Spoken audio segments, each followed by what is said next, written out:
the star of Fox Across America with Jimmy Failla. It is Jimmy Failla. What's up, man? Boom! There it is. I thought I had an order of protection against you after the New Year's Eve coverage, so I was surprised by this booking. I thought it was over. I thought that was the end of our relationship. No, I didn't want it to be. I just thought for our own safety, after the mechanical bull, there might have even been some alcohol consumption. Certainly not on your part. I'm just saying in general. And right. I wasn't sure that we'd get green lit for a you and me segment again, let alone a whole entire Will Cain podcast. So I am pleasantly surprised and thrilled to be here. Did I ever tell you? So after that broadcast on New Year's, we both had, I think, guests there. I had my family. I had my wife and both of my sons. And afterwards, it was late as we returned to the hotel. My 11-year-old son, we had separate rooms. I managed to get 2 rooms to put my boys in a separate room for me and my wife.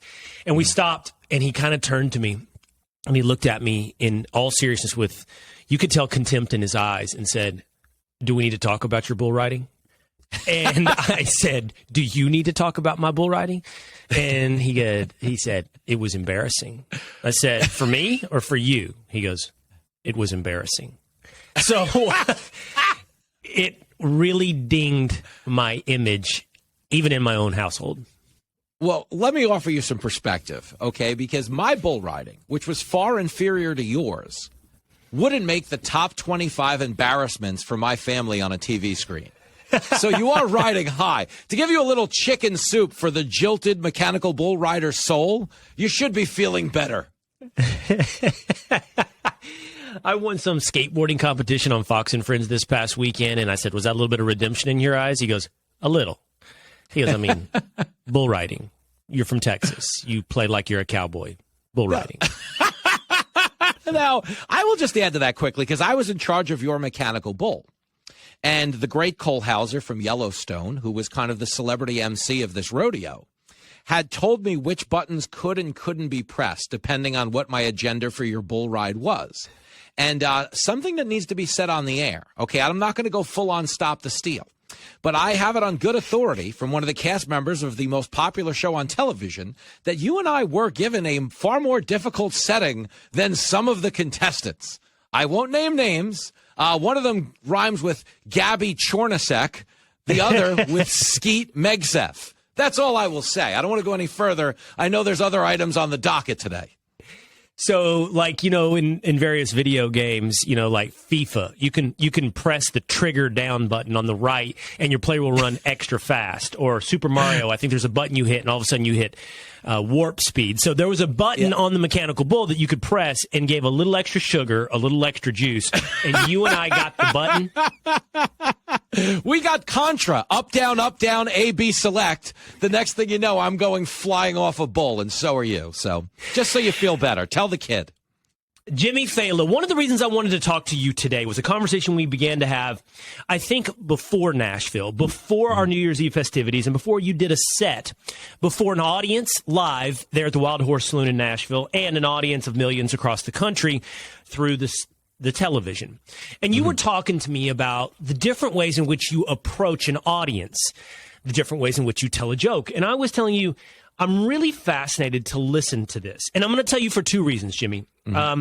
When I first got into what we are doing, which is essentially public speaking, I had read something that I found fascinating, and I believe it was by Ronald Reagan's one-time communication advisor. And he said that when communicating with an audience, it is 80% how you look. It is 15% how you sound, and only 5% what you say. Showing the power of nonverbal communication and perception and tone on the human listening ear. And then the second thing that I factored into, that I thought about when you talked to me about the process of crafting not just a set, but a joke, was an article I read in the New York Times about Jerry Seinfeld and the life of a joke. And I think it was the lifespan of a joke throughout 1 year, and how it was first written, how it was taken to small comedy clubs, how it was reworked, workshopped, changed order, depending on cadence and even sequential order of the words, how it changed and how it landed with the audience. And I came away from that just like, wow, just as a casual consumer of comedy, you feel like you're just having a conversation with a comedian and he's riffing. When actuality, what you're looking at is art, but art that has been shaped like clay over time. Oh, that is so true. And to add to the Seinfeld take, there's a funny movie in his comedian documentary where he talks to the audience about the process of shaping a joke. And he goes like, I've had the highest sitcom on television. You know, I've been on The Tonight Show 11 times, but I've got to defer to your opinion. Why? Because you bought 2 drinks. And that's pretty much comedy. It is. It's a give and take with an audience where you say something and they respond to whatever you say, either with a laugh or a groan or an applause. But it all starts here, back to the Reagan point from the former speaker, which is very applicable to comedy. Okay, there's an old adage you hear a lot bandied about in cable news where people say, like, when it comes to politics, oh, you got to read the room. But that's not actually a comedy analogy in the sense that when you get on stage at a comedy club, your job is not to read the room. Your job is to lead the room. You're the only one with a microphone. You're in charge of setting the tone and defining the terms of engagement. And it's the sensibility you establish at the top of the show in that leadership position that really does dictate not only what kind of jokes you can tell in terms of subject matter, but how the audience will actually consume them. So let me start here, okay? When it comes to, let's say, stand up at a club, okay? Our biggest challenge in the current moment of stand up is that comedy is always fine in comedy clubs, Will, meaning those people showed up, bought 2 drinks. They sat down to kind of get an escape from the day's torments. They're not going to lay out that money because they want to ruin the comedian's life. The problem for comedians happened when our comedy got exported to the internet. And people were now consuming it without having bought 2 drinks, without having shaken hands on the premise that we're all just in this together for a good time, at which point incentivized victimhood made its way into the comedy conversation. People started to get offended by jokes just because they would gain notoriety and clout. Like if you notice when people protest Dave Chappelle, I don't know that they are really traumatized and hurt. Okay, because the special is on demand. Like you had to go out on Netflix and demand to see it before you could subject yourself to the trauma. But what I do think is a lot of people benefited from acting outraged. But regardless of how we wound up where we were, okay, to this long-winded point I'm trying to make, as a comedian currently, you have to be mindful of the fact that every joke you tell is going to be consumed outside the venue. So I go far out of my way at the top of the show, okay, to establish not only that, like, you know, self-assuredness on stage, but that the audience understands I'm bargaining in good faith. So every act, no matter where I perform, Will, you'll see me do like 2 or 3 minutes about how it's a toxic time to be a comic. People don't know the difference between a joke and a hate crime. You know, people are getting upset when they shouldn't, stuff like that. And you do that through humor. And you've established, number one, that you're in charge of the room, but number 2, hey, don't take this so seriously. That's step 1, okay? The last point, and I just want to ask you something. That's the kind of horrible guest I am. You know, whenever you get on a plane, Will, okay, the airline pilot, he leads the room. He doesn't come on the air and go, hey, if it's okay with you, we're going to take off and go to 37,000 feet. If you don't mind, we're going to be in Phoenix by 3 p.m. He says, on behalf of Delta, I want to thank all 612 of our boarding classes. We're taking off. We're 12th in line. We'll be there at 3 o'clock. It's 62 degrees out. Shut up. That's your job as a comic, is to get established that leadership and lead the room. But now this is the question I wanted to ask you. When you heard from Seinfeld that a joke takes a year and a life to craft, did you wonder why it takes a year? No, because it's the type of thing that you read and you intuitively understand as you read it, but you take for granted, like so many things in life, that joke isn't shooting from the hip or at the top of his head, the top of his mind. But once somebody explains that to you, it makes a ton of sense, because you and I could sit here and talk and look, and it works perfectly with the idea that people are out there listening to your words, attempting to use your words for offense and victimhood. And it works perfectly in that because word choice and word order are so important. Look, I had breakfast with some friends this morning, and they were talking about some comedian. Oh, I think it was Bill Burr. And they were saying simply the order of 2 words can completely change the way I say this. And I'm going to share this because it's not my statement. It's Bill Burr's statement. Yeah. I'm going to say it with the caveats that we're having a serious conversation about comedy and actually human communication here, as told through the prism of one of the greatest comics. And I think I heard he said something like this. Listen to these 2 statements.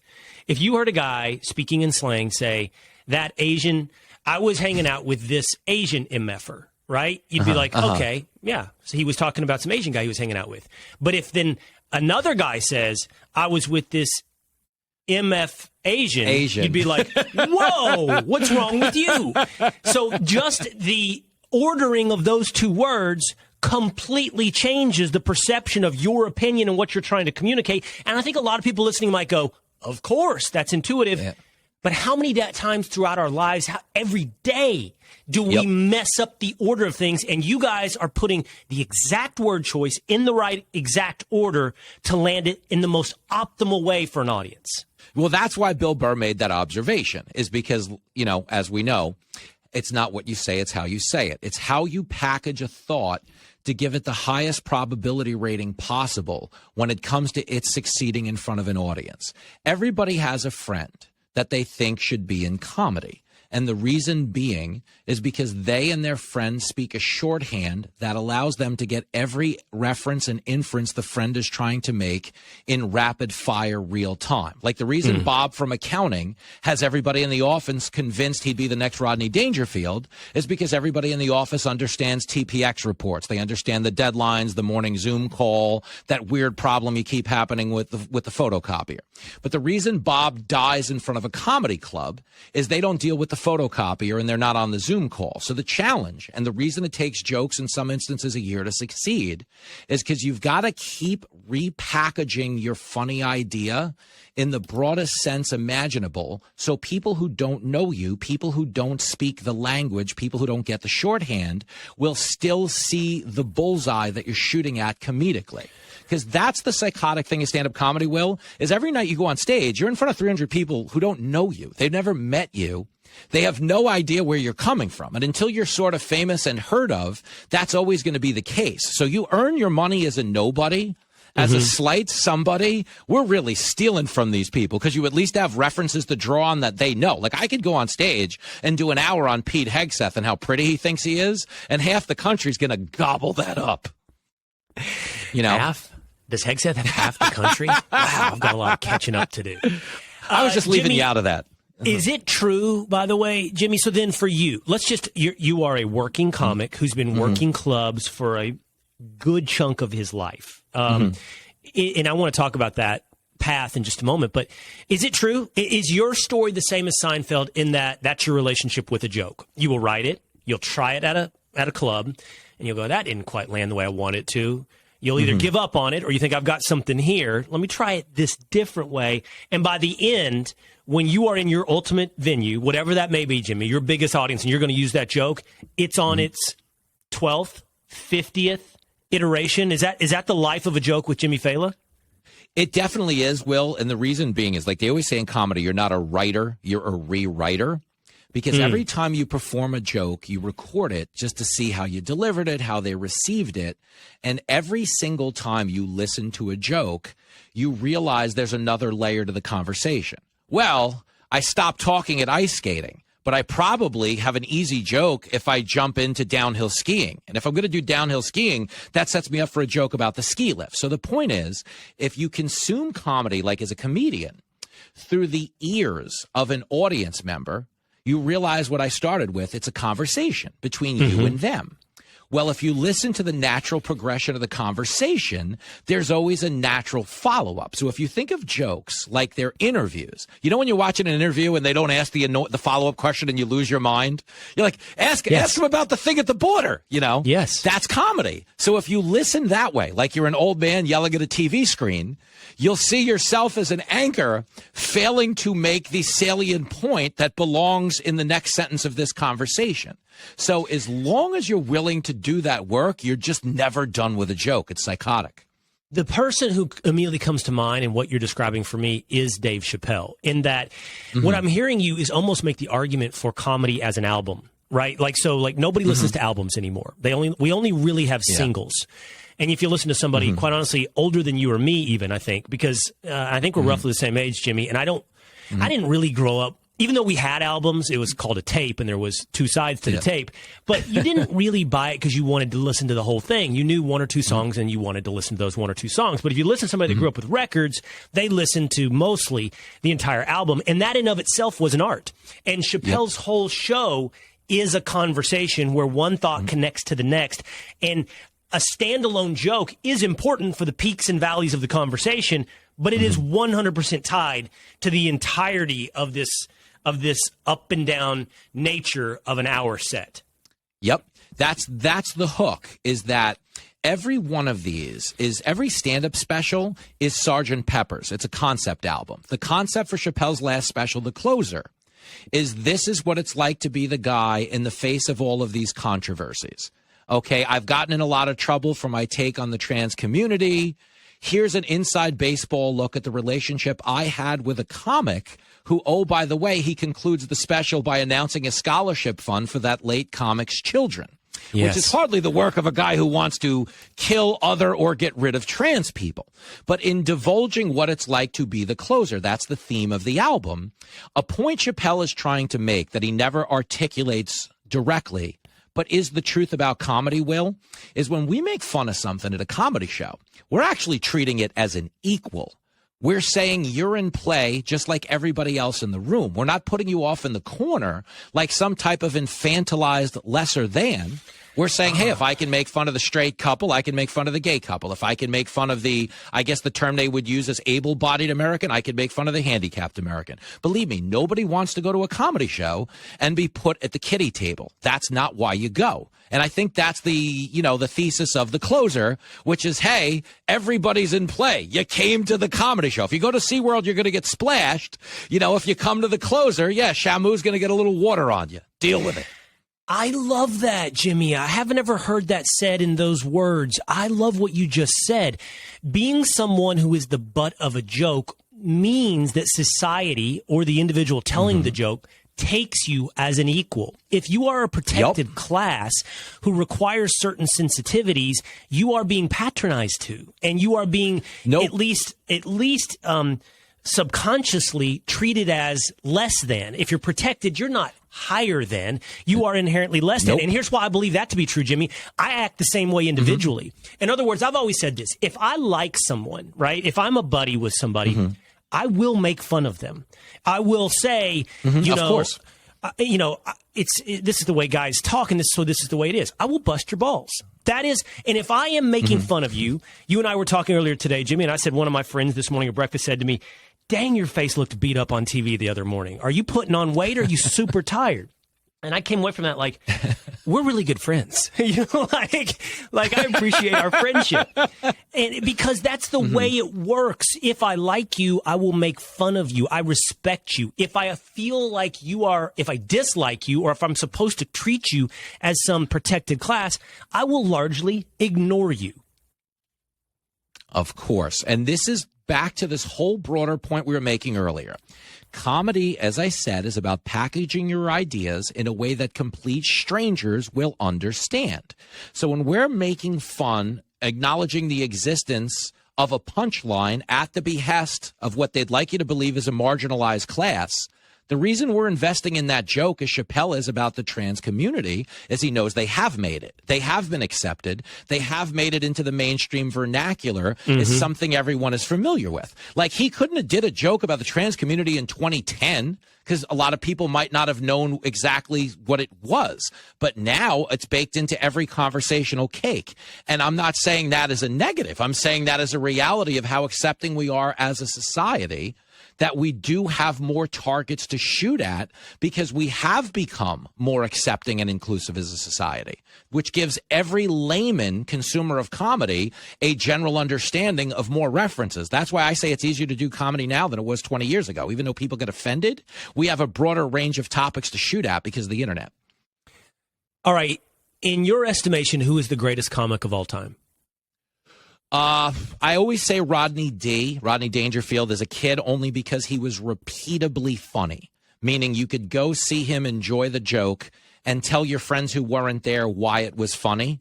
I always give credit to word of mouth marketing. There's a lot of physical comedians that you really, if you weren't there, you might not have enjoyed Dane Cook. I'm not taking a shot at him. I'm just saying he's very animated and active. The best club comic ever to work is the late, great Kevin Meaney. A lot of people would tell you that. Meaney was a guy who had a monster run in the 80s. He did open for Seinfeld on the road. He used to close by singing We Are the World and doing all the impressions.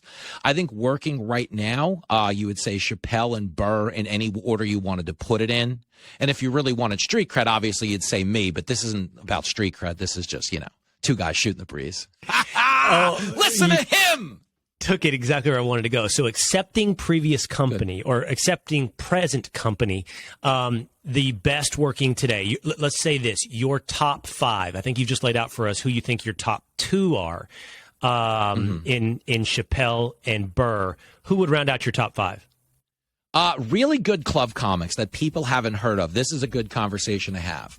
Dave Landau is a wildly can be offensive comic, but he's a brilliant joke writer. He's really good. He's been playing clubs forever. He's probably a good example of a really good joke writer that everybody would love no matter what. No matter what your political sensibility was, even though you're probably not going to agree with his, he's funny and he's a really good joke writer, and that's got to count for something. I would say if you looked out into the landscape of people in that vernacular, I've always really laughed at Pete Coriel, and he's a guy, he wrote for Kevin Can Wait, the Kevin James sitcom. Always kind of a really funny guy. Does a bit about it. He's like, I took my nephews to the zoo. All the animals are sleeping.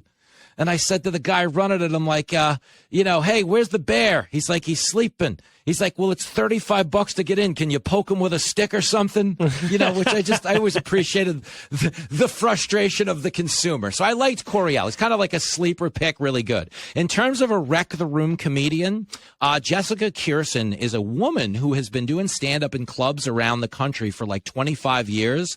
That is an actual wrecking ball. Like an instrument of destruction in a comedy club. Like people are having seizures. They don't know what to do with her. She's a belligerent lunatic. She's not very political in her act, but she does happen to be a liberal. So I'm giving credit where credit is due, is her being screamingly funny. And it's not because of her politics, because they're not really in her act. If I could give you 2 more that I just thought were like, oh, come on, Will Cain. This is like a Sears catalog of comics. Remember the Sears catalog? Did I really just date us right there? That's so funny. Feel like what? Not like the company's not around. The catalogs don't exist anymore. I would say somebody I'd love to see in a room down the block at Gotham who is vile. I mean, beyond all get out. Aaron Berg is really offensive, but he's offensive by nature.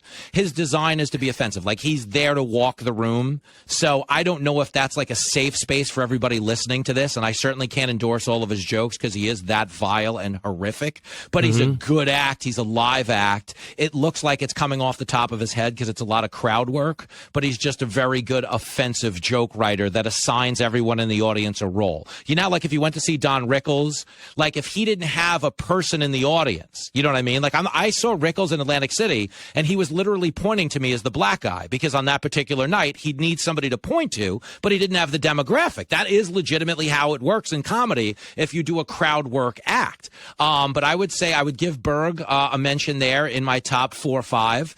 And let me throw you one more that I think is a sleeper that doesn't get the heat that he deserves to get. And I think he's really good. My man Charles McBee, he's actually he opens for me here and there on the road, but he's the head writer for Charlemagne. So again, his politics don't align with mine, but he's on the Charlemagne show on Comedy Central, and he has a really unique perspective. Everybody I'm talking to you about has gone through something. So Aaron Berg was a recovering addict. He's Canadian. He used to be a male escort. It's kind of funny in comedy to have that unique hook. Dave Landau grew up in like gang-ridden Detroit, went through an addiction story, so it was interesting. McBee's story is that he kind of positions himself as the whitest black guy in the world. He says he comes from a biracial family where both his parents are black, but they listen to Coldplay.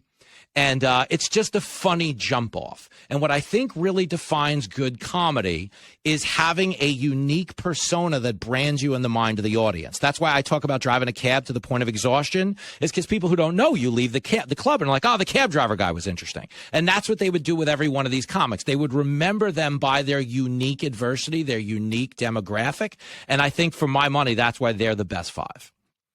You know, it's interesting you bring up the cab driving thing, the audience can only take away so much and remember so much about who you are. And it's actually, Hegseth and I were talking about that the other day.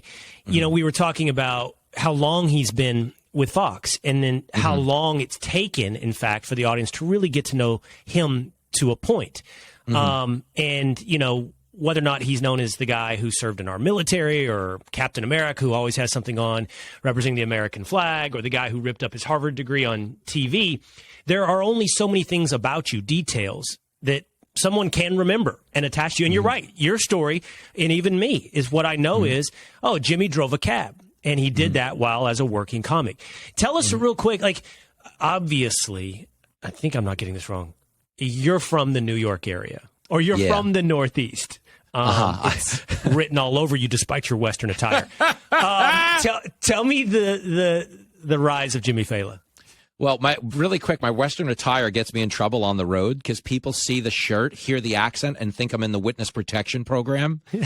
Like, oh, this guy's clearly ex-mafia with the New York accent and the cowboy shirt. But the way this started, the origin story, as they say in Marvel Land, is I did always want to do comedy. There's two things I really wanted to do with my life. I wanted to do comedy, and I did want to drive a cab because my 7th grade English teacher, Mr. Schwab, told me it was like the most profound experience of his life. So I started doing stand-up for real, because my parents, who glorious people, they were married 30 years.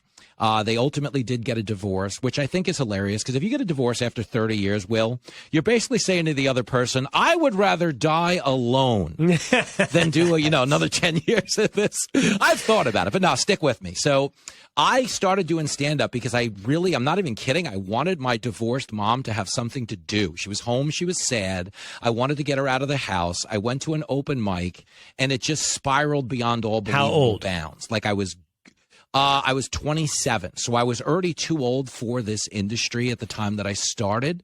I'm 45 now, just to give you some perspective on that.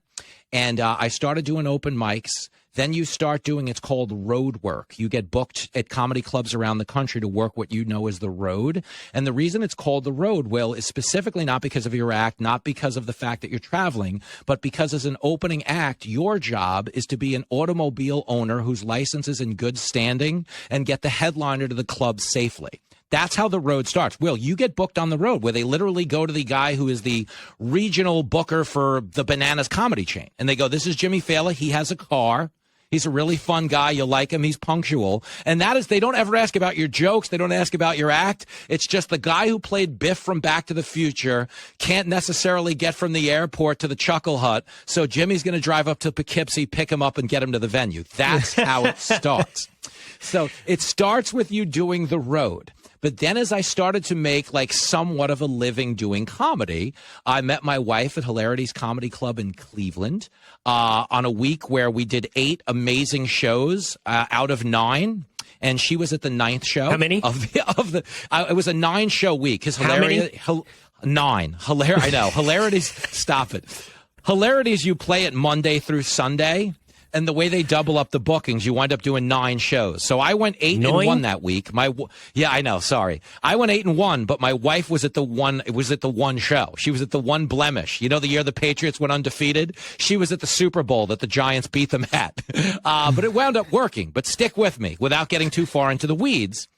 I got married. Impregnated this woman, according to Maury Povich. It was, in fact, my baby, so stick with me. There you go. It was a little touch and go on the set of that TV show. But yes, Jenny was pregnant. And then I became a real road comic. In 2007, I started driving a taxi full-time in New York City and doing stand-up at night. So I was legit, Will, driving 5 a.m. to 5 p.m., writing jokes in a deli with my buddy Dean Imperial, and then getting on stage at, say, 7 and 9. Rinse, wash, repeat, do it again. And I really did do that like full-time, Will, for like 5.5, 6 years. But sometimes that's what it takes.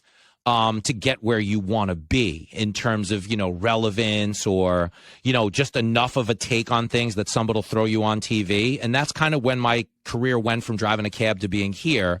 Is a Fox booker saw me at Gotham Comedy Club down the street. And they basically were like, if we put this guy on the air, the rest of our anchors are going to look a lot smarter. And here I am. Okay, wait a minute. Will Cain.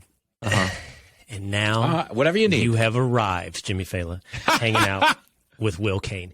The cab experience. Yes. Yellow cab? Were you driving yellow cab? Yes. Okay. And I assume how does it work? You didn't have your own medallion. Those things back in the day were worth millions. Yep.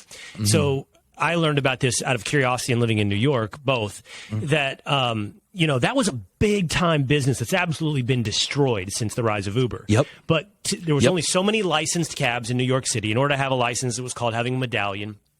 You had the secondhand market to get a medallion was huge. I mean, huge. And then I do believe conglomerates bought up most of the medallions. So what were you doing? Driving for a guy or a company that had a bunch of medallions? Yep. Yeah, my garage was on 21st and 7th downtown, the Ann Service Corporation. And what the big garages in the city do is they service the medallions. They have fleets. So they rent out, say, 50 cabs that they themselves don't own. But they make money every day from the medallion owner for keeping the cabs up to speed and making sure there's licensed people driving those cabs. So I was paying at the time, Will, $3,500 a month to rent a taxi. The reason Uber and Lyft decimated the taxi industry and ultimately the medallion value is because you could drive your own car. So understand, if you were paying $3,500 a month for a car, I could have been picking people up in a Lamborghini as opposed to like a yellow Ford Crown Victoria. So that's what started the decimation of the taxi driver industry. And what killed it is that the ride-sharing apps didn't create more passengers, they created more drivers. So instead of having, say, 15,000 full-time yellow cab drivers in the city, you now had 90,000 part-time drivers to go with the same passenger pool, which is what killed the income for the cab driver like me who was renting and decimated the value of the medallion guy who was owning it. That's what it was. What's your best story from driving a yellow cab those 5 to 7 years? We're going deep. My favorite was I did have a woman get in that I drove to Cadman Plaza in Brooklyn who had a sock puppet on each hand. And she communicated with me exclusively through the puppets. One wanted to take the Manhattan Bridge. The other said, you're an idiot. There's going to be construction. Take the Williamsburg Bridge. They started haranguing me for my driving. At one point in what I consider to be the low point of my adult life, I turned at the puppet on my right and screamed at a stranger's hand. And there's a moment of self-awareness in everything you do, as a comic specifically, where I looked at myself in the mirror afterwards like you were looking into the camera, and I was like, you just yelled at a stranger's hand, Jim. You did that. You'll never unsee it. You'll never undo it. This was a low point, pal. You got to do better. So, it's interesting working on Fox and Friends Weekend, and I love her, but Rachel Campos-Duffy when she and I've talked about it here on the podcast, she is a gut instinct person. Whatever her initial instinct is, she believes. But I asked her, how much inaccuracy have you had to deal with in your life? She has this perception based upon gut instinct about who I am and who Hegseth is. And her perception is that I'm like, which is inaccurate, some country club guy who's always got his stuff together and follows the rules. And Hegseth's this wild and crazy guy. And in a lot of ways, I guess there's some of that, a little of that is true, but it's really off because Hegseth is a to-do list guy, very organized desk. Everything is buttoned down. Everything is perfect and nothing out of order. I don't know what's coming next. I don't know. And so that's the background of this story I'm about to tell you. I was about to have my first kid in New York City. And you're supposed to have a go bag. You have a bag and whatever. Well, the go bag should have cash because this was in 2008. That's pre-Uber. And that is pre-credit card machines in cabs. So you had to pay cash. And you got to get to the hospital somehow. And in New York City, the answer to that is a cab. By the way, as a side note, I guess I have a couple of crazy cab stories. This same kid, I'm going to get to this same kid, when he was 3, and I think I've talked about this, and we don't need to go into it, he was burned severely in my home. And I had to get him to the hospital immediately. I didn't wait on the ambulance. I went outside and grabbed a yellow cab, and this yellow cab takes us to the hospital with a 3-year-old screaming, crying with this bad burn.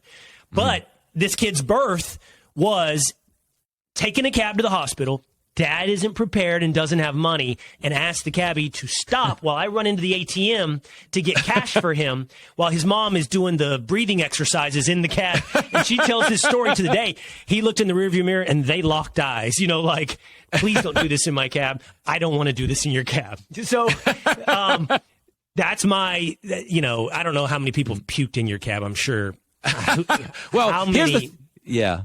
But you have to have a ton of stories from your cab. Oh, dude, I had a guy fleeing a drug deal gone bad really quickly, if you want to just have a fast laugh. I drove a chick up to 112th and Adam Clayton Powell, a very pleasant woman who had bought a brownstone in 1981 for literally like $3,000.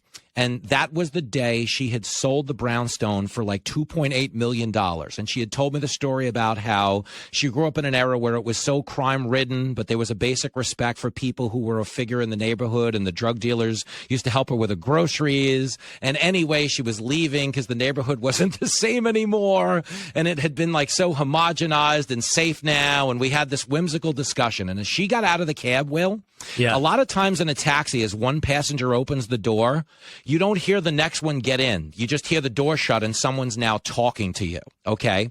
So in this particular instance, a woman gets out, and as she gets out and I say goodbye, she tipped me $100 because she probably was feeling some survivor's guilt from the 25 years she had spent in that bad neighborhood and had made all this money off her investment. She tipped me $100. And as she tipped me $100, I answered the phone to tell my wife, Jimmy Failla, who was then pregnant, like, oh my gosh, I got $100. This is a big deal to a broke cab driving family. But as I answered Jenny's phone, I hear the door shut and I hear, yo, man, you got to get me out of here. And I look over the partition and there's no one, because whoever has gotten into my cab is lying on the floor with an actual mountain of money. Like, Will, he has a pillowcase full of money. And I look over to my shoulder to the projects at ACP, and there are two guys like literally running towards my taxi.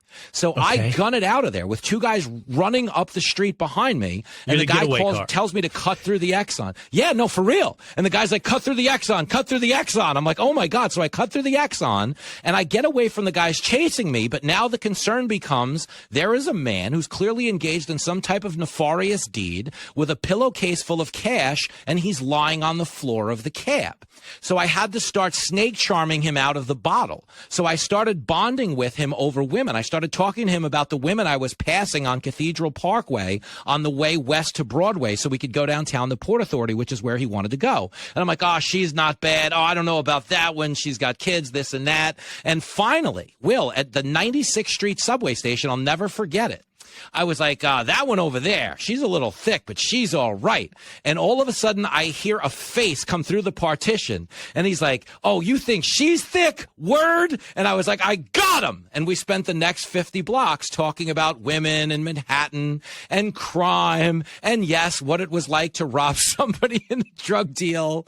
And we wound up at 42nd Street. Will, at 42nd Street at Port Authority, he goes, oh, James, because that was my name on my license. He's like, I like you, James. He's like, you're not racist. You don't have that in your heart. He's like, you get out, you give me a hug, brother. And we got out on the corner of 42nd Street, and he gave me a hug on 42nd Street. And that's, I just tell this story not to declare that I'm some tolerant or inclusive guy, but because I was a good enough pervert in real time to charm a man fleeing a drug deal gone bad back to his love of women. And I just want credit for that. That's better than the sock puppet story. Oh, you don't want to know about his sock puppet. Yeah, it's another time. So, hey, in all sincerity, you talk about now that you arrived at Fox. That's interesting that a Fox booker saw you at a comedy club. This is a fairly unconventional turn in a comic's career for you to have a radio show and be a contributor at Fox News. I mean, when you talk to your buddies still at the clubs that you work, or the guys who are pursuing different career paths, they've all got to be like, and then you did what, Jimmy? Well, this is funny because, New York and showbiz in general is super liberal. So the way it really goes with comics you don't know, Will, is you walk into a comedy club in New York and they're like, oh, I can't believe you work at Fox. You're a monster. How dare you? And then you get into the green room and they're like, yo, can you get me on Gutfeld? Hey, can you have me on the radio? I want to promote my podcast. That's how it works every single time. But in terms of, convention when it comes to stand-up and making a career for yourself in media. We all, in a weird way, get into stand-up to get out of it. What I mean by that, Will, is, until you have an audience that knows you from somewhere specific, like a sitcom, a radio show, whatever the case may be, you're just another guy telling jokes on stage. So everybody does get that there's no conventional path to survival in stand-up. Like, at the beginning of Saving Private Ryan, when they storm the beach, you just get out of the boat, and you're just trying to find a path up the beach now to safety and prosperity. And that's how showbiz starts. You show up at an open mic, there's just incoming fire from every single direction of people who hate you and don't think you're any good and don't want you on the stage, and they're usually right in the beginning. But if you're willing to keep storming your way up that beach, you can find some type of a safe landing path in other forms of media. So it is kind of unconventional in theory, but in the day and age of the internet where people get popular for like lip syncing to Trump speeches and stuff, I don't know what conventional would constitute anymore. So in that regard, I think everybody gets it. They just think it's a little funny that little old me, who you need to know this, wasn't politically inclined as a cab driver, but when I became a parent, I paid more attention to politics, especially like socio-political issues, and did become like my own little version of a pundit on stage, because I could see like little, I don't know. I just felt like we were doing it wrong. I felt like society was doing it wrong, and that's what got me into this. Were you doing something with a conservative bent when a Fox booker saw you and wanted to bring you on? You were? Yes. What I was talking about specifically, and it's very in the news today, is I was doing a bit in 2015 about how there was a study out saying that 40% of American school children at the time were morbidly obese, and they weren't doing anything about it because they didn't know they were obese. My argument was this is what happens when you eliminate bullying. Yeah. And that back in the day, a bully would have told everybody who was out of shape they were out of shape. Ergo, some of them would have made necessary life changes and we'd all be fine. And that was my jump off as a commentator at the time, as I was talking about how a lot of the things we're doing in the name of political correctness were hurting us as a country. And that's definitely what got me booked on Fox the first time, is they were like, this guy knows stuff about the news. And the joke was on him because I didn't know anything. I showed up with loud jackets to distract from my glaring lack of intellect. They would buy me an hour, a minute on the air, and then I could get into the meat. Go ahead. Sorry. Okay, so you're not necessarily, and I don't want to pigeonhole you, and I don't like when people pigeonhole me and make all kinds of assumptions about who I am. So I'm not going to sit here and go, Jimmy is conservative or Jimmy is Republican. But it's safe to say Jimmy holds beliefs that it sounds like, while they might not be doctrinaire, are not par for the course within comedy. That you're somewhat unique within comedy. Is that true? And we're going to speak in generalities here. Are most comics liberal, at least to some degree, which I think most comics are actually kind of common sense and kind of unpredictable, but maybe if there is some predictability, there is a tendency to be liberal. It was always that. It was always that they leaned left, but what happened is the real reason most comics turned to lean left is the left used to be the party of free speech. In the current version of politics, where the two parties have traded playbooks, a lot of comics now are openly conservative on stage. It's become trendier and safer because the conservatives are the party of free speech. Like, what's funny about it, Will, if you think about how quickly this has evolved, probably one of the most iconic stand-up albums of our generation was George Carlin on Campus. And he recorded a stand-up album on a college campus because it was the only place where you could say such risque things at the time. You had to be at a college if you wanted to take chances with the language. Imagine now Carlin on Campus would be called Carlin on Fire because they would burn down the theater for espousing views that went against the grain of like the mainstream establishment. So Jimmy, I think from let's call it from 2000 to let's say 2014, 15, it did seem like comedy was an absolute ideological monolith, that it was liberal, full stop. Period. And we used to have conversations. I remember when I was with the Blaze, or I think I did Gutfeld or Red Eye at the time.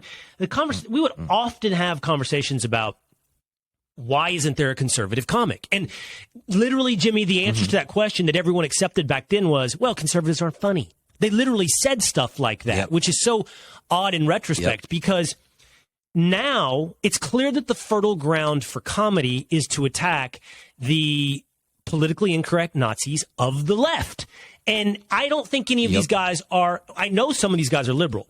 Bill Maher is a liberal. He would say that. I don't think Bill Burr is a conservative. Joe Rogan would not say that he is a conservative. He would say, I think he would say he is a liberal. Andrew Schultz, who's also doing some of this political comedy that comes at you in unpredictable ways and at times sounds kind of conservative, I'm going to guess would also describe himself probably as a liberal. But I hear them in the last 5 years doing more and more jokes and bits that seem to answer the question of where is conservative comedy? Yep. Well, it's 100% true. And Schultz should be on my top 5 list. He's also very good as well in terms of like socio-political commentary and stuff like that. What happened was they forced the hand because the left is all about eliminating comedy targets. Back to what we said earlier. If you go on stage at a college, the list of what you shouldn't say is longer than the list of what you should. It's like a running joke amongst comics who play colleges that there's no targets left to shoot at anymore. And the reason people are gravitating towards the right is because comedians have always believed the philosophy we espoused at the top of this interview, which is that if you're making fun of something, it's not because you hate it. It's not because you don't believe it belongs in polite society. It's because you've acknowledged that it does and that everybody else has shaken hands on that tacit agreement. So you almost are, whether or not you consider yourself politically right-wing, if you're out there as a comic willing to make fun of anything and everything in good faith, you are espousing what is now clearly a defined right-wing view. That is not a left-wing view. Not at all. You'll hear people on the left say things, Will, like comedy is about punching up. It's not about punching down. No, comedy is about being funny. Anything can be funny if it's legitimately coming from a good-natured place. And what else needs to be said really quick is for a lot of people, the reason jokes are made about controversial issues and certainly traumatic ones is for a lot of people, comedy is a coping mechanism. Yes. They laugh at tragedies to take away the torment that it has over their lives for a few minutes at a time. Could I tell you a 1-minute anecdote that would blow your mind and everyone's listening about where comedy was in the year 2000? It'll be a minute, I promise. Please. Can you give me this? Okay, Go. I just didn't know where we were on time. I don't know. You know, like if you hang out with the Queen of England and she does something with her purse, it means get the guy out of the room. I don't know if you like twisted your wedding ring and told them to cut off my mic because we were running late, but here it is, okay? I'm from Sherman, Texas. I'm as far as it gets from the Queen of England, and we have unlimited time, and I've got a few more places I'm going to go with you today. Okay, so I good. hope you're not running out of time. Tell me about 9/11. Tell me about 9/11 and how it's funny. Yes. Well, there. I wasn't going to do that, and I do acknowledge that being from Sherman, Texas, you're more familiar with Dairy Queen than you are with the Queen of England, and I second that emotion because so am I, Will Cain. That's why I love you. Okay, it's unfathomable in this day and age to think about this. But one of the ways the city pulled itself together in the immediate aftermath of 9/11 was going to comedy clubs. The Comedy Cellar, Caroline's on Broadway, both reopened within 2 weeks of the tragedy. I believe it was 10 days. And at the time, because it was such a snow globe moment in society, you know how when you have a snow globe moment, you turn it upside down, shake it up, and then when you put the snow globe back on the mantle, the world resets, the snow falls, and everything looks different? I mean, for all intents and purposes, that's how hard we were rocked as a society by 9/11. We'd all gone to bed the night before. We didn't know it was even possible, let alone that we were going to witness the relentless carnage that we did. So in the immediate aftermath of 9/11, as an absolute cathartic coping mechanism, every comic in the city, Will, at the time, was doing 9/11 jokes. They weren't doing them about victims, but they were certainly making fun of how the news was covering it. They were making fun of, I remember one of the great Patrice O'Neill bits as he was talking about, he's like, I didn't vote for George Bush, but I love George Bush because every time I see him on TV right now, I could tell he's trying not to say this slur, that slur, and this slur about the people who might have committed the crime. And people were just laughing. And we were literally blocks from the actual ruins, ground zero of 9/11, and everybody was telling jokes about the world we now inhabited because for the people coming to the clubs, they wanted an escape from the torment of the news. So it became a bonding exercise, so much so, just you can fact check me on this. There was an Iranian comic named Hood who had a background in banking, and he was a pretty nice, funny guy, but he was a shock jock, the kind of guy that would do things that radio hosts get fired for all the time. And I consider this next joke shock jockey and almost unfathomable. But he used to go on stage, and he used to tell a joke where he opened his leather jacket, and he had a dynamite vest strapped to his chest. And I understand, you can't even fathom that happening. But that was happening in 2001, and audiences, once they got through the, oh my gosh, we're going to die thing, did laugh nervously for like 20 minutes. And again, I know now you get fired not even for your punchline, but for the premise of the subject you might be talking about. But at the lowest point in America, where we all were so shattered to like the core of our being, we were making fun of that torment here in the city because it was the only way to say, like, hey, you're powerless, at least for a few seconds, and hey, you're not going to crush our ability to enjoy ourselves. That was a reality. I don't think you could do that now in the age of social media, but I do think it was a thing back then because I was a part of it. It's what made me want to be a comedian, was the healing power of comedy, was seeing the way big name comics like the Chris Rocks of the world, Robin Williams was alive at the time, were showing up to clubs, bonding with small audiences over the torment and the trauma we had all experienced. And it was so powerful. Well, that's kind of one of the things that made me want to do comedy, is I knew you were just giving people an escape, and it was kind of cool. Oh, and there's no doubt. Comedy is that valve on life that lets the steam off the tea kettle or whatever. It can't stay pent up. It can't stay all inside. It's the place to let it go. And also, increasingly, what I love about comedy is it's one of the few places that if you turn to the right place, that you can now turn where you get absolute truth. I actually think comics are the most rebellious truth tellers out there today. And you can see that whether or not it's on the stage or in shows like yours or Joe Rogan or Bill Maher, who, again, I don't have to agree with any three of you on everything. That's not the point. But a way of just telling truths that aren't encumbered by the requirements of external society. Hey, I want to ask you a few more things about you and your personal life and the life of a comic. And so I'll ask you this question, then I'll tell you a story. Hey, Jimmy, are you ever off? All the time. Like, the truth is, like, as a comic, like as a me, you know, a lot of times when I go home, first of all, I'm just like exhausted. And I have a 14-year-old son, and he's in like that age where he trolls. So I go home and I am the butt of every joke. Like when I walk through the door, like my son, it's like you're getting beaten into a gang. Oh, the champ looked fat on TV today. Oh, you know, the champ's got to lose some weight. He's always quoting me. And whenever me and my son, we like to slap box in the living room, he taunts me because of TV. He'll go, what are you going to do? Go put on makeup? And it's just like, it's so demeaning as a broken down, tired, fat man that, yes, I'm off at home all the time. Like, there's jokes. It's fun. But yes, like there is absolutely a difference. I promise. Well, okay, so this is where I want to go with you for a minute. I want to just explore this for 1 second. I remember, Jimmy, so I'm going to say this is a good 10, 12 years ago. I said, in observation, every solo radio host that I had met had a peculiar aspect to their personality, okay? And that aspect was pretty much, okay, I don't want to speak definitively, meaning everyone here.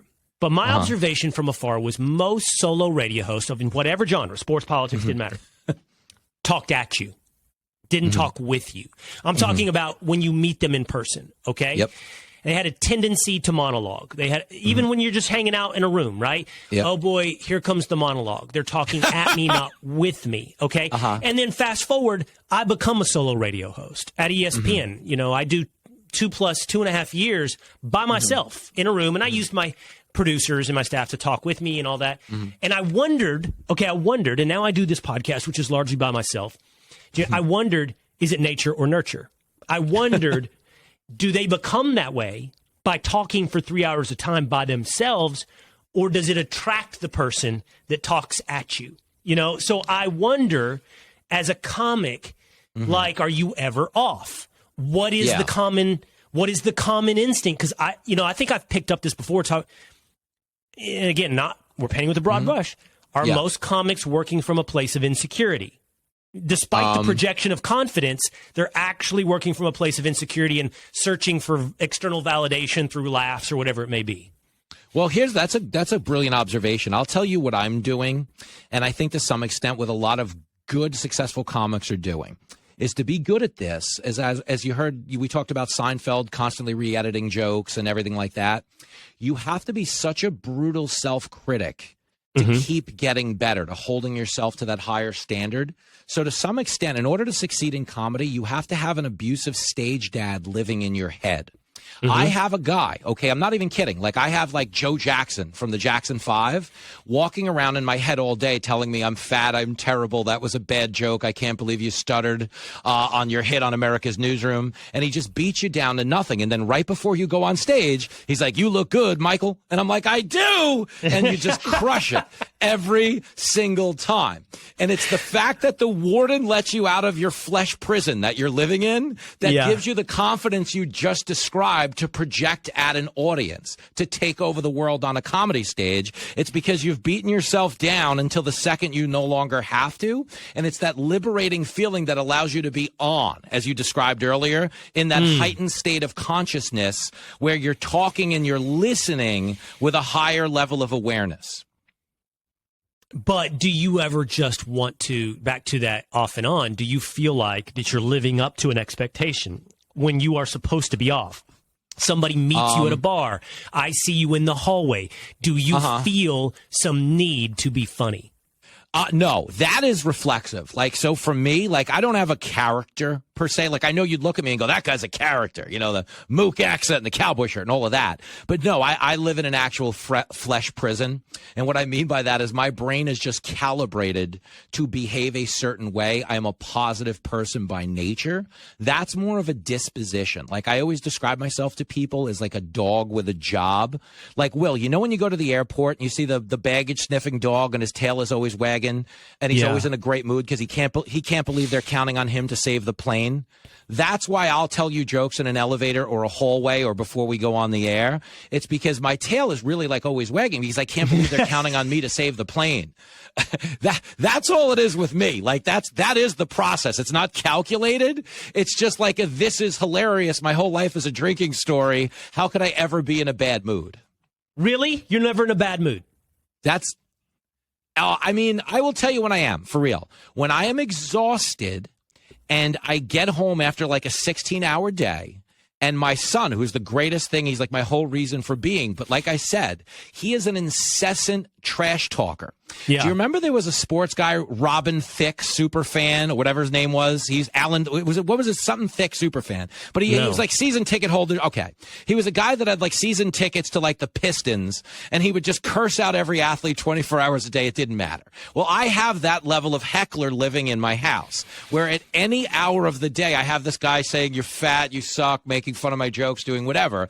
And when I'm like legitimately exhausted, Will, and I haven't slept in like 2 days, and I'm starving, I will start eating food at 1 a.m. because I just got dropped off. Lincoln will come over and literally grab my stomach and be like, oh, what do we have here? Oh, I think somebody's had enough food this week. And I'm just like, Lincoln, get away from me. And that's when the slap boxing takes on a little bit extra force. No, I can't, Will, because he's 6'5" now. I can't even take him. The next time we slap box, seriously, I'll have you there as backup. Yep. 6'5" at 14. Okay, but wait. I want to keep digging here on something. So last summer here on the Will Cain Podcast, I did a series where I wanted to talk to the most high-level special warfare military badasses. I spoke to Delta. I spoke to Special Forces, Green Beret. I spoke to SEALs. Wow. I spoke to Marine Raiders. And one of the things I'm fascinated by, I'm fascinated by process for them, just like I was fascinated by process with you. How do you shape a joke? How do you shape a human being into being this type of warrior? But I'm also fascinated by commonalities and personalities. So I would ask them all, like, among the SEALs, did you see a commonality of the guys that are SEALs? And, you know, the fascinating thing, Jimmy, is they'd say, well, you have tall SEALs, you have short SEALs, you have skinny SEALs, you have squatty SEALs, you have every kind of SEAL that there is. But the one thing that you have that is in every one of us is this like heightened, you know, all these words become cliches, but whether you want to say grit or resilience, whatever, this heightened, no, you cannot make me quit. That, like whatever it is that says, I will take whatever punishment but you will not beat me was common to all of these guys. This personalities were different, sizes were different, but that was a constant. Yep. Do you think within comedy, as you're, and I've heard Joe Rogan talk about this in the back room, how brutal it is and everybody's beating each other up. Do you think there's a commonality to the personalities? Or, I mean, at any level, dig deep enough, what is it that's in every comic? Oh, I'll give it to you. It's two things, okay? At a successful level, the people that are the most successful are not necessarily the funniest, but they're the ones with the most perseverance. They have that same relentless determination that you described about the SEALs, okay? They want this for themselves. There's no level of rejection that will stop them from pursuing it, okay? And that is me, to some extent, driving a cab 84 hours a week. But most people who get into comedy come from this other camp where there is an insecurity that they're trying to deal with in their life, meaning they weren't naturally funny. Most comedians that you meet that are, monster famous comics aren't necessarily funny to be around. They're really good writers. They've mastered process, and they've committed to this as a profession and refined their writing to the point that, yes, they can package and tell clever jokes to people who walk away thinking this is a profoundly funny individual. But it doesn't necessarily mean they have that personality. In fact, I would argue a lot of comics are kind of social introverts in that they're not particularly good with women. They're not particularly great at parties. That's why I always tell comics, and if there's comics listening to this really quick, if you're the kind of single comic on the road that is doing comedy to meet women, you have like a 10-minute window to attract women after the show because that stigma exists between performer, and audience member. But after about 10 minutes, the stigma works off, and you're just another fat guy holding a beer at a bar. So if you have game, you can get out there and pursue it. But most comics don't come from a place of social game. They pursue comedy as a means of telling the world they have it and kind of putting out that inner tumult that has kind of tormented them up until they became a comic. Well, okay, so one more on this path then. Do you think, and I'm going to ask you it directly, then I'm going to round about it to come back to your answer. Do you think there is such thing in comedy as natural talent? Because what I mean is this, and we talk about this, and I know you're a big sports fan. I've been a fan. I've professionally talked about sports. There is natural talent in sports, but it has, the word isn't ceiling, because natural talent ceiling can be incredibly high, but it's not enough. That's what it is. Natural talent is necessary, but not sufficient in athletics. I know that for a fact. There are incredibly talented athletes who you will never hear of, that will never make it because they miss other things in the equation.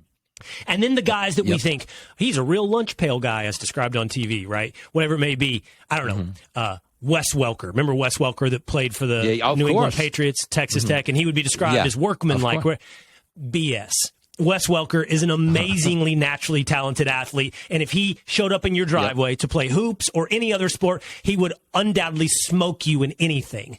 But, you and I talk, and you're incredibly witty. You're fast, constantly ready to what I say or whatever's happening with a quick comment to build upon it. And you're not alone. I've met a lot of guys like that. Is that natural talent? Is that practiced? How much of what you do is skill versus talent?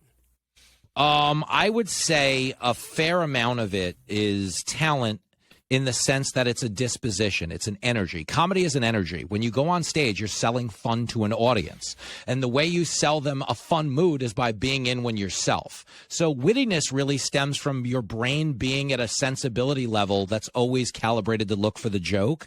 And that's where it comes from. You're not going to react from a place of an analytical place. You're going to react naturally. Your default is humor. So the wittiness comes from that energy. But in terms of becoming a good comic, the true talent is not that you have a funny energy. It's not that you do good impressions.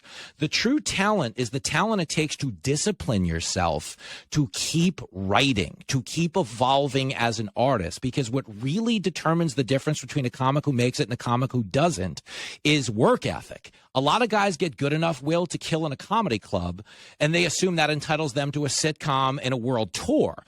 without being mindful of the fact that there's tens of thousands of people who can kill in a comedy club tonight. The goal is to keep working so hard that you've packaged yourself in a unique way that consumers can only get from you. So the true talent in comedy is actually work ethic, but it really does help if you have natural ability. Like Eddie Murphy, Jamie Foxx are two guys who can tell jokes and they can also do the best impressions and they can also sing really well. Like that is talent on a level that I don't possess it.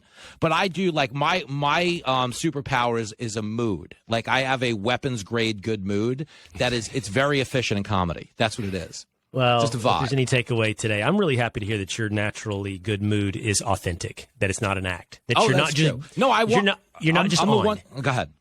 No, I'm the one guy. If I'm gonna kill myself, Will, like shockingly, it's not because of some charade about my day-to-day mood. It's because I grew up rooting for the Knicks. Okay, but that has nothing to do. That wouldn't mean my vibe was a facade. I'm always in a good mood, but then June comes and the end of the basketball season. You guys don't make it to June usually.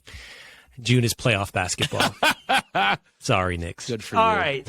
This has been an awesome conversation. I've enjoyed every minute of it. I enjoy learning who you are as a person and who you are as a professional. Jimmy Failla, we can always check you out on Fox Across America, 12 to 3 Eastern Time on Fox News Radio. Man, thank you, Jimmy. Listen, we'll always have this, Will Cain. Epic. Thank you, brother. Hey, it's Will Cain. Click here to subscribe to the Fox News channel on YouTube. It's the best way to get our latest interviews and highlights. And click to subscribe to the Will Cain Podcast for full episodes right now.